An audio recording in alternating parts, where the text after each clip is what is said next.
You for, George? I know you're anxious to make a train. I have a taxi waiting downstairs. I want the board to know that George gave up his trip to Europe to help straighten things out here these past few months. Good luck to you at school, George. Good luck, George.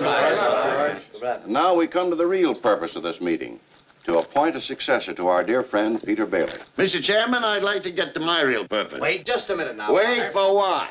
I claim this institution is not necessary to this town. Therefore, Mr. Chairman, I make a motion to dissolve this institution and turn its assets and liabilities over to the receiver. What, you dirty contemptible? I'll wring his neck out. George, did you hear what that wasn't? It's too soon after Peter Bailey's death to talk about clothes. Very well. In that case, I'll ask the two executive officers to withdraw. But before you go, I'm sure the whole board wishes to express its deep sorrow at the passing of Peter Bailey. Thank you.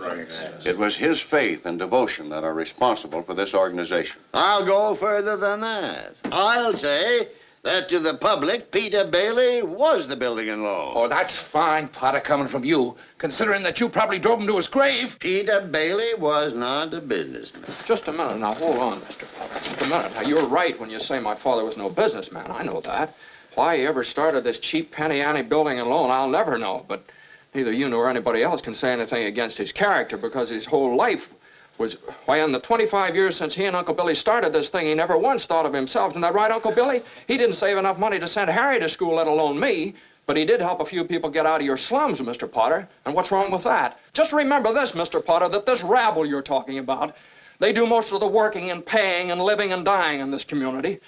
Well, is it too much to have them work and pay and live and die in a couple of decent rooms and a bath? Anyway, my father didn't think so. People were human beings to him, but to you, a warped, frustrated old man, they're cattle. Well, in my book, he died a much richer man than you'll ever be. I'm not interested in your book. I'm talking about the building and loan. I know very well what you're talking about. You're talking about something you can't get your fingers on, and it's galling you. That's what you're talking about, I know. Well, I've said too much. You're the board here. You do what you want with this thing. There's just one thing more, though. This town needs this measly one-horse institution, if only to have some place where people can come without crawling to Potter. Come on.